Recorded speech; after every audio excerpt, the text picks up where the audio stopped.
Good afternoon, and welcome to Straight Talking with Kelly, where real conversations happen. This is where you'll meet the most interesting, talented, and creative people who come to share tips, resources, and knowledge on various topics. Today, I would like for you to join me in welcoming filmmaker Damon Jamal. Welcome, Damon. Yeah, woo. You know what? Before we get into our conversation about his new movie, Survival, I'm going to actually read a little bit about his bio, okay? So you'll get a little bit more about who he is. So Damon Jamal is a filmmaker and director of In Yo FACE Filmworks. It is a multi-faceted film production corporation specializing in film and web media. Jamal has produced and directed half a dozen hip-hop documentaries and written and directed short films. He also directed, produced over 300 music videos for artists like P. Diddy, Rick Ross, Kendrick Lamar, Snoop Dogg, E40, Tyga, and probably more. He's a winner of numerous Best Director and Best Film awards. His latest film, Survival, won several awards and was released on September 25th, 2023, and streaming now on Prime Video, Apple TV, and Google TV. You guys, today is the 28th? So the 25th, his movie is premiering. So it's recent. This is happening like right now. So I definitely want you guys to go see it. So before I get into our conversation, Jamal, I actually want to talk about the fact that you were an alumni with the Oakland International Film Festival. Mm-hmm. You know, I love the platform that David Roach provides for filmmakers, and we'll talk about that a little bit more in the interview, because I want you to kind of share that experience. But I had just wanted to kind of acknowledge that, you know, because I was just with David. I was just with him when he was interviewed at Channel 4. Okay. So I was actually assisting Jackie. Oh, okay. With that. Yeah. Well, he had mentioned me, and I really appreciate that. Like that's really great for him to take the time during his spotlight to, give a little shine to me. So that was really cool. That's why we're giving a little shine to him. Hey, there it is there. It worked. Well, because I was literally just with him, assisting Jackie Wright with the work that she does. So Damon, can you give us a little bit of your background of like where you were born and raised and the schools you've attended? I was born in Berkeley. I grew up like in Richmond for a while, and then I was in the South Bay in the Bay Area for a while as well. Like Mountain View, San Jose. I mean, I went to a million schools. But I did not go to college. So, I mean, basically, I kind of, I was educated by I mean, obviously, I went, I did for, first kindergarten through 12th grade, but, after that, as an adult, I kind of just educated myself by doing stuff. Okay. I was like, one of my first jobs was in the tech industry because I was really a nerd, you know what I mean? I was into like computers and software and hardware and all that type of stuff. So like I would build computers and hook up computers to each other and kind of like network the computers. And I after doing that, I kind of figured out that job, which is like as a network administrator. That's the title. And by doing that at home, I flipped that into actual, like a nice paying job as a network administrator. And with the only experience I had was just breaking down stuff at home, and so that was pretty cool. So, and that's really what kind of got me into film, because it was just like tinkering with stuff. Like I was working with a bunch of different musical artists, and I needed to create like a commercial for them, and I was looking for a company to hire, but everybody was kind of overpriced, and I just needed like a little. This is back in the MySpace days. I just needed like a little, like a little 1 minute blurb, video blurb type of thing, and everybody wanted, what seemed like a large amount of money at that time. So I just grabbed a camera shot it myself. And then basically, you just take the camera, plug it in the computer, and just start, assembling the puzzle pieces. And so, my nerd background came in handy because I'm just sitting there in front of the computer assembling the pieces. And, that little MySpace video that I did turned into, documentaries and music videos and so on and so forth. That's interesting to even hear you talk about MySpace. I remember that seems so long ago now, doesn't it? It Yeah, I mean, really it kind of does. was. Yeah, not kind of. Unfortunately, It was. it But kind of was. You see the grays. It kind of was a while ago. now, you know what? So you actually kind of went ahead in terms of what I was going to ask next, but I'm I actually sorry, want to but know, I just no, got that's excited. okay. No, that's it's good. But I'm still going to ask you the question because you Any didn't answer whatever, it always. completely. So the thing is that how did your early days of directing music videos with Bay Area rappers prepare you for film directing? And so tell me about, how you got involved with the Bay Area rappers and how that kind of transformed into some of the rappers outside of the Bay Area that you ended up working with. Yeah, well, actually, I had like a small, I mean, I had basically like a rap label, right? I mean, it wasn't anything fancy. It was just like two artists. I mean, it was like a DJ and a rapper. And so we Okay. were doing like, we were creating mixtapes, and I owned the company, but basically my role on a day-to-day basis is I would record the music. So we built like a little studio, and they would come through and I would physically record the artists. Using once again technology, me being a nerd, it's just, hook it up, the mics to the computers and all that. And so yeah, so I'm in working with those artists. um that's kind of like, earlier, that ties it all in with the MySpace stuff that I was talking about earlier. We Oh, needed promo okay. material for that. Okay. So and then in terms of preparing me to be a director, um I started shooting music videos after that, after I created the promo piece and started getting, a little better at shooting. And what I was doing was, I mean, that was my film school. Okay. That Okay. was literally how, like, I never went, obviously, like I said, I never went to school for film. I never took any classes. I just literally started shooting, and I had a couple people that I knew in the industry, and I would just call them and ask them some questions. I'd be like, "Hey, how do you do this? What happens if this goes, blah blah blah." And so I would just, kind of trial and error. That's how I kind of figured it out. And yeah, and so I just started shooting. That was my film school, and I would write out, what's called a treatment, which is basically the narrative, like the storyline.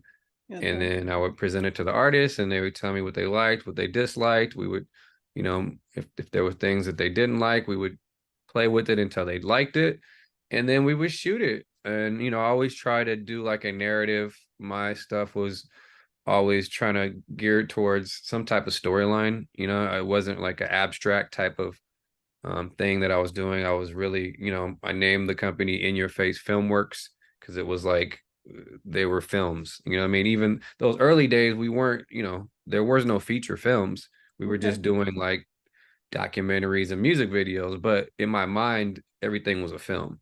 Hmm. So yeah, so that for sure prepared me, because shooting a music video is a lot. I mean, it is a film, Right. I mean, Absolutely. Well, obviously Michael it's Jackson proved that. yeah, well, I mean, we didn't have Michael Jackson budgets. We But were that's working okay. with, But it was still, you still did a yeah. film. That's the I'm same just saying thing. Michael Jackson had movie budgets for his music videos. Oh, absolutely. Yeah, so Absolutely. what I Yeah. mean, we were working with, when I first started, we were working with a few $100s. Yeah. You know what I mean? And Yeah. Yeah. and then finally onto a couple $1,000s, but obviously in the scheme of things, not a large amount of money. But Yeah. but actually, honestly, that's good, because what it does is it makes you be more creative. You have to be Hmm. more creative with your locations. You have to be more creative with wardrobe. You have to be more creative with your story, because you have to pull in the viewer without a lot of big tricks. There's no Right, right. explosions, there's no special effects. You know what I mean? Yeah. Oh, Seriously. You know what I mean? absolutely. No, So absolutely. and you have 3 minutes, 3 4 Yeah. minutes, depending on the length of the song. So Yeah. it was a great it was a great film school for me. And I'm basically I got paid to go to film school. You know, artists would pay me to, you know, I wasn't shooting free music videos. Like they would pay me to shoot the music videos. And every time I shot, I would learn. And like you mentioned in the intro, I've shot hundreds of them, you know, Yeah. and Yeah. It's every a single beautiful time thing. I would learn something. And that's for sure what enabled me to do the things that I'm doing now. So now here's a big question that I know a lot of people usually ask me when I'm, being interviewed. And so I feel it's important because this is what people want to know. What were some of your early obstacles in your career and how did you overcome them? Well, I mean, as I alluded to earlier, some of the obstacles were financial, you know. I mean, it's especially, you know, shooting in the Bay Area. I mean, you know, at the time I'm living in Oakland. I'm working with a lot of, you know, local artists and, you know, they just don't want to pay, you know. I mean, that's the bottom line. Like, Ah, especially the ones that have, you know, may have like a song on the radio or some okay. buzz in the club, you know, you walk in the club and they're playing their song. Artists like that, they don't want to pay you. They feel like Well, they feel you should be happy to be with them, right? you should be grateful to even be in their presence. And if they Okay. ask you to shoot something for them, you should be excited and Exactly. can't wait. Oh Yeah. yeah, I just whatever you Yeah. want. Let's just shoot it. Who money? What's that? Who Yeah. cares? Nah. But now how are you different from that What do you mean? in terms of in the space that you're in now? So you don't act like that, do you? Oh, act like you should. Well, I don't. I mean, I'm not in the limelight like that. So, I mean, as a director, honestly, I'm behind the camera. Okay. Okay. And I mean, sure, right now I'm in front of a camera doing this with you, but I mean, it's in order to promote a film. But in But you're general, still behind in behind the scene. You're working with the actors and the people, and so I'm sure you have yeah, your. absolutely. But I'm not, yeah, it's different though. When you're a Oh, okay. talent, when you're an Okay. artist or when you're Hmm. an actor and you're always on camera, it's a whole different vibe. You know what I Okay. mean? It's just, yeah, it's people in front of the camera are completely different than people behind the Yeah. camera. Yeah. Not to say that there aren't people behind the camera that are full of themselves, because Some there's of them plenty of are that. exactly. Yeah, That's what. yeah, So yeah. that's what But I was I'm just just trying to figure saying, out. So I guess really what I'm saying is, what are you oh yeah, saying? the it got messed up a little bit. But yeah, I mean, essentially, what happens when a camera's always pointed at you, even if you don't have any real, even if you haven't really got a bunch of money or Yeah. accolades from it, Hmm. or even a lot of fame, just that camera pointed at you all the time kind of inflates your ego, you Yeah. know. Yeah. And so that's what happened. So Yeah. I mean, Yeah. that's just, yeah, it's, I guess that's just part of being human sometimes. I mean, Yeah. it's obviously not all artists are like that. There's plenty of artists that are down to earth, you know. I mean, Yeah, yeah. no, absolutely, absolutely. And I can see that you're very humble and respectful. So I can't see you, getting ahead of yourself. So I got a now, long way to go. So I don't, yeah, you know, and it's in me knowing, you know, I know, you know, other directors, like Gerard McMurray, who did the last Purge film. You know, he's a black director that I know. Ryan Coogler, who did, you know, Creed and, you know, Black Panther, you know, the Black Panther films. Obviously, like, you know, I know these people personally. And so it's like, who am I compared to Ryan Coogler, who did, you know, the at the time the biggest superhero movie ever created as far as, you know, revenue. Like, yeah, yeah, yeah. so how am I gonna be like, oh, like, you know, I'm not, I'm insignificant in terms of acting egotistical to somebody. Obviously, we're all Sure, human, we're sure. really all the same, but I'm just saying in Yeah, terms of treating people and being treated, like, come on. yeah, yeah. So now let's get ready to talk about survival. So you have David Gross, who actually played in uh Demetrius Gross. yeah, Demetrius Gross, what I called Hmm.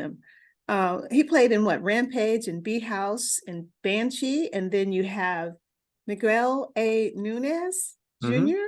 I Hmm. loved him in Joanna Man, and Yeah, he was very famous for Juwanna. I loved him in Life, and he's just been Yeah, in so many other movies. And then yeah, let's talk about my girl Elise Neal.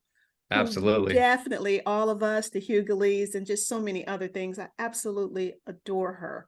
So let's talk about that. So, I mean, I'm excited that, you know, a local artist as yourself is actually streaming on all of these main TV shows, Well, I'm glad you're Prime. excited because I'm excited too. Well, no, I'm like, okay, well, it gives hope to the Bay Area that, we're Oh yeah. moving and shaking. It's not just Chicago and New York that got Yeah. talent coming out. We got talent too. There's no question. The Bay Area is, I mean, Bay Area is one of the hottest spots for talent. It's just there's not a lot of industry there, both music and film, but the talent is there for sure. No Yeah. question. Yeah. So now, why develop a film about how police treat African American female victims of violence? What got survival? What made this all happen? I mean, really there's a lot of messages in the film that I wanted to get out there. But really it all starts with creating an engaging and interesting story that grabs you quickly. So that's Speaking really of which, can I stop you? Let's see if absolutely. we can grab people real quick with the trailer. Can we do Hey, that? you've done this before, haven't you? Yeah, I have. You know what? But what I think is going to be even more exciting Okay. is that after we see that, you get to talk about it. And Yeah. so, wait a minute, where is my? Uh-oh.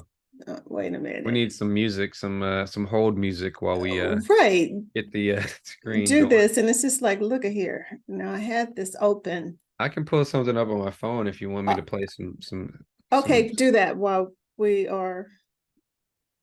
some I hold had, music.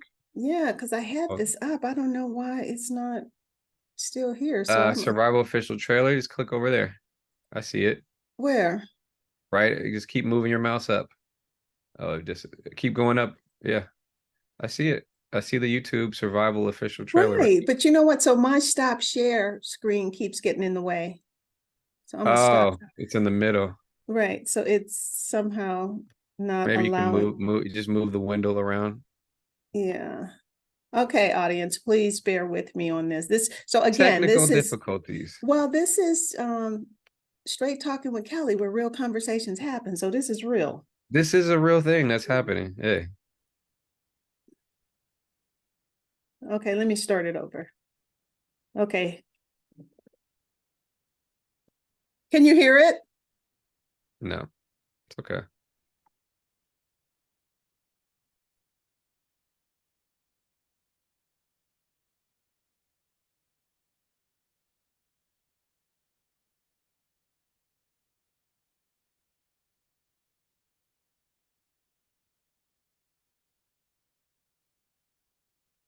Jamal, can you hear it? No, Okay, let me stop this. Okay, I don't have to so, hear it though. I've seen it 1,000 times. As long as the audience can hear it. but I don't know oh, I can hear it, so maybe they can, right? Yeah, I don't. Yeah. Okay, so we'll see.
Wow.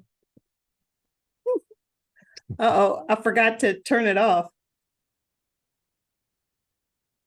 Yeah, that's definitely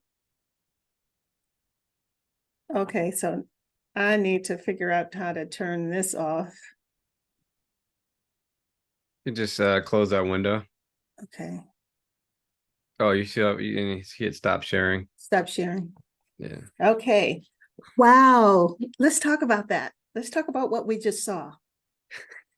Yeah, so I mean, what you just saw is a trailer. Like I said before, I wanted to pull people in quickly and get them excited to see the film. I mean, even if it makes you feel kind of icky sometimes and it makes you feel like, oh, I don't know, but it's like when you go to the amusement park, you get on a roller coaster. It's like that thrill, that, Yeah. that fear of death is exciting. It's exhilarating. It makes you understand that you're alive. Like life is not just being alive. Life is, when you experience things, that's what really life is all about.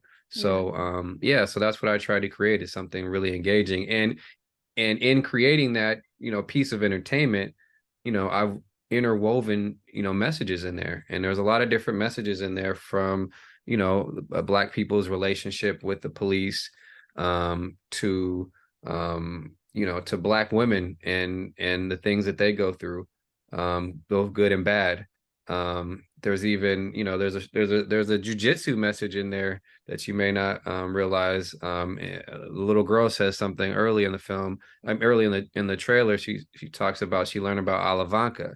Alavanca is a Portuguese word that means leverage, and that's another theme of the film, because leverage in jiu-jitsu, Brazilian jiu-jitsu was created for smaller people to overcome bigger, more physically imposing people.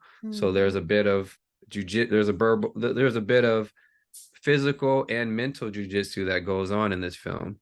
And yeah, so I don't want to reveal too much, but yeah, there's Right. there's a lot of different messages in there. And like I said, it's all packaged in something that's very engaging and super entertaining, I think. Yes, and it's streaming on Prime, Apple TV Plus.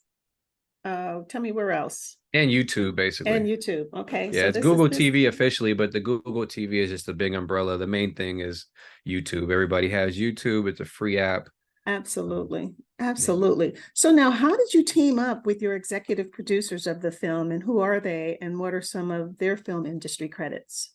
So the main there's a few executive producers. One of my executive producers is Damone Smith, and he's from the Bay. He's a guy that I've known for a long time, a friend of mine, and he actually was, he's been following my work, and he actually started his own film journey, but he's an entrepreneur, and Okay. he's been an entrepreneur in the Bay for a long time. He ran a couple clubs that people are really familiar with in the Bay. They're not around anymore, but yeah. A matter of fact, one of the clubs was the infamous. You may not have ever heard of it, but in San Francisco there was a club called Pink Diamonds, Okay. No, I and don't at a know. time it was called, and there was another time when it was called Vixen. But it was a very popular gentlemen's club. Oh, that's why I didn't know about it. Yeah, Yeah, but it I was didn't it was know. it was popping back in the day. But Okay. but yeah, so Damone was a person that believed in my vision, and he's just like, whatever you do next, I want to be a part of it. You know what I mean? Okay. So he was instrumental in making this happen. And then in LA, I also teamed up with Henry Butler and Leah Daniels Butler.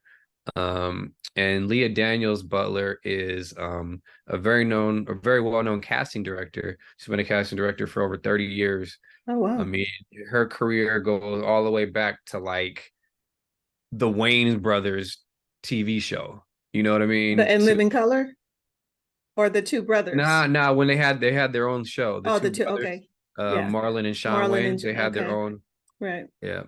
So that was a great show. And then, on to like one of the Fast and Furious films, and The Butler, of course, Empire, the TV show, long running TV show Empire, more recently All American, which is still on right now. She did the Hulu movie White Men Can't Jump, the new version, obviously, the new version of Coming to America, or the sequel, I should say.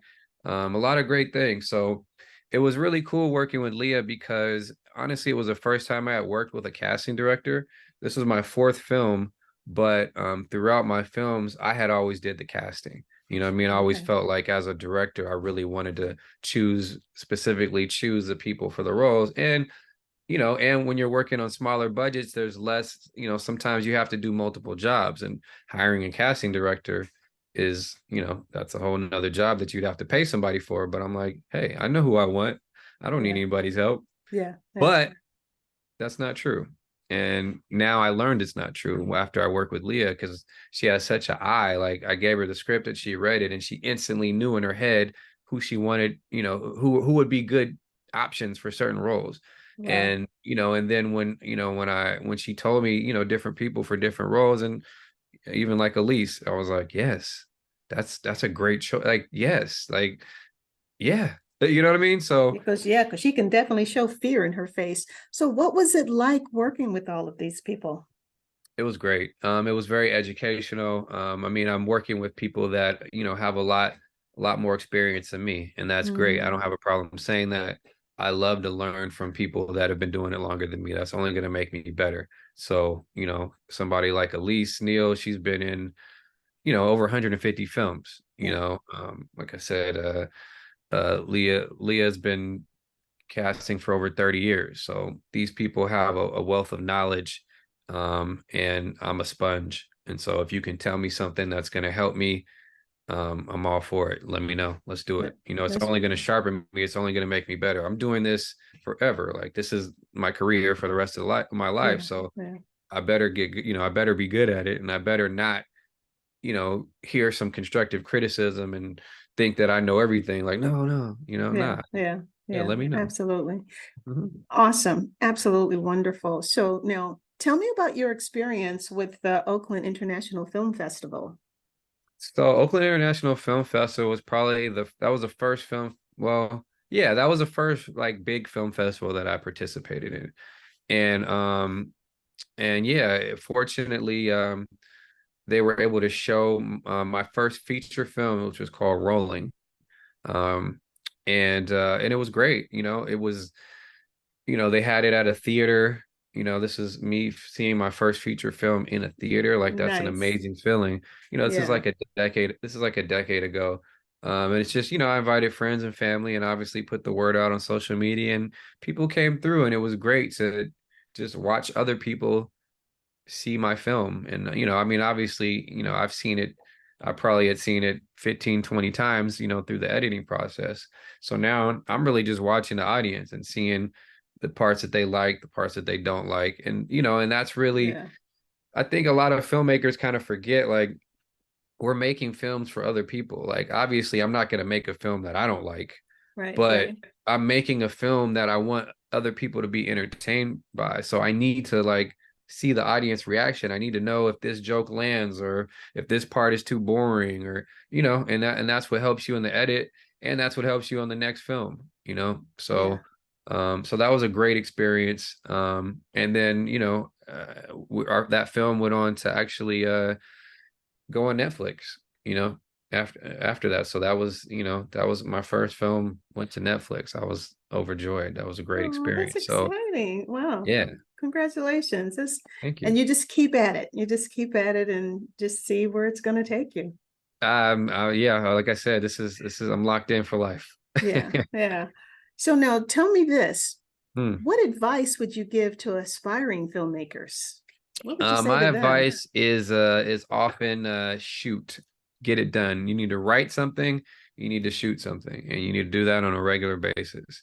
And don't, it's perfect is the enemy of good. It's like, you gotta do it. Don't wait for the perfect situation. Like, oh, I need to wait until, no, get it done. You need to shoot something. It doesn't matter how it turns out. It's a learning experience. For Yeah. me, fortunately, like we talked about earlier, I did a lot of music videos. So that was, I was shooting music videos every week, sometimes two or three a week, you know what I mean? For Okay. years.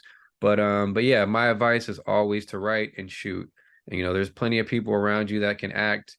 And so if you write a script and tell them, hey, I need you to be in the film, people can't wait to be on camera. Yeah, yeah. Oh, absolutely. Absolutely. That's awesome. That's awesome. So I hope you guys are listening. So now tell me, what should we expect from you in the next 5 years?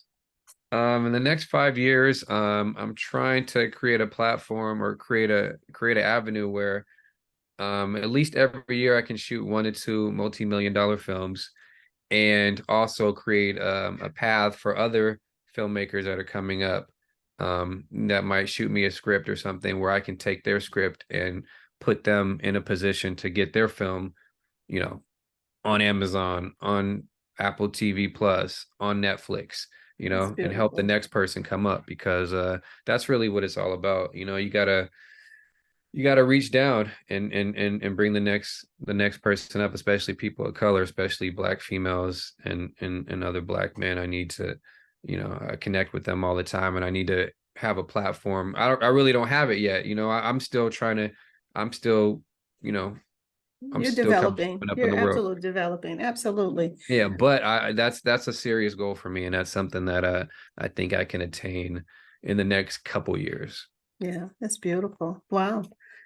Oh, wow. This is exciting. So aspiring filmmakers, you hear that? Send him a script. He's going to be I'm waiting rocking for with you. y'all. Y'all, I get it. Yeah. I know the struggle. I know. I Hmm. you know.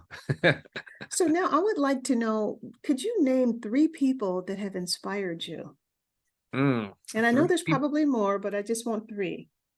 Well, that's a tough question. Three people that inspire me. I would say one of them would probably be Malcolm X. I think that's a great inspiration.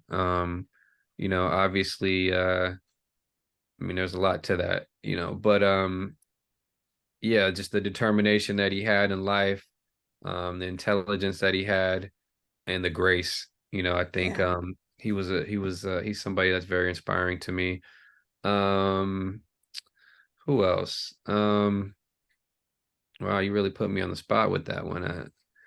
Um, Take your time. Inspirational people, I would say. I think Spike Lee is very inspirational. I definitely don't like have any of the same type of style as Spike Lee, so I don't like try to emulate him, but he's a trailblazer, and I appreciate Spike because he always tried to create original content, what I mean, whether people liked it or not, and he was very serious about his messaging. Yeah. And so, I mean, obviously there's some films that hit and some that miss, but it doesn't matter. At the end of the day, he's always trying to be original. And if somebody's trying to be original, it's hard to say anything bad about them, because they're really always going out on a limb. They're not, he's not following the trends. Yeah. So, yeah. So, And you know what? And he loved his people. yeah. Oh, yeah, for sure. And Yeah. that shows in his movies. And that's what I love Yeah. about him. Yeah. Yeah. So I'm gonna just go with those two for now, because Okay. Okay. That'll work. there's a lot of people that are tied for three, from family members to, computer scientists to philosophers. You know what I mean? But Yeah. I Yeah. think we'll go with Malcolm X and Spike Lee for now. Okay. Okay. So now, what would the 9-year-old Damon say to the grown man Damon today? 9-year-old is he's gonna tell the older Damon, you're good. Like, don't worry. Just keep doing what you're doing, and don't let any obstacle slow you down. Just move through it. Yeah, that's Sure. beautiful. That's beautiful. So, Damon, as we close the show, will you leave the listeners with some parting words and remind them to watch Survival? Um, I mean, I would say support good independent filmmakers, you know. So and you saw the trailer for Survival, so hopefully it caught your attention. If it didn't catch your attention, hey, that's all good. It's no problem. I get it. But if it did, if there was things in there that made you want to see more, then log on to YouTube, log on to Amazon, log on to Apple TV and just click on the button, add it to your watch list and watch it later. You don't have to watch it right now. Just add it to your watch list. And when you're in the mood, go back and watch it and then review it. Write a review. Give me a rating, whatever it is, good or bad. Hey, if it's 1, it's 1. If it's 10, it's 10. But rate it. Give me your thoughts and tell me what you liked, what you disliked in the review. That's what I'm here for. That's beautiful. That's awesome. Well, Damon, thank you for taking out the time to be on Straight Talking with Kelly, where real conversations happen. It has been such a pleasure talking to you. Thank you, Kelly. It was a great pleasure being on the show. I appreciate the invite. I appreciate the intelligent, great conversations. And yeah, I think I want you to have a great week and on to a great weekend. Oh, I am going to do that because I need one. I need one for sure. So to my audience, I would like to thank you for joining us. Please continue to listen to Straight Talking with Kelly, where real conversations happen. Subscribe, comment, and like, and share. And make sure to support Damon Jamal's survival movie, because realistically, you guys, he can't do it without an audience, and realistically, the art is what we have. This is how we get to tell our stories. So please support him, okay? All right, Damon, thanks again. Cool. Thank you. I appreciate it once again.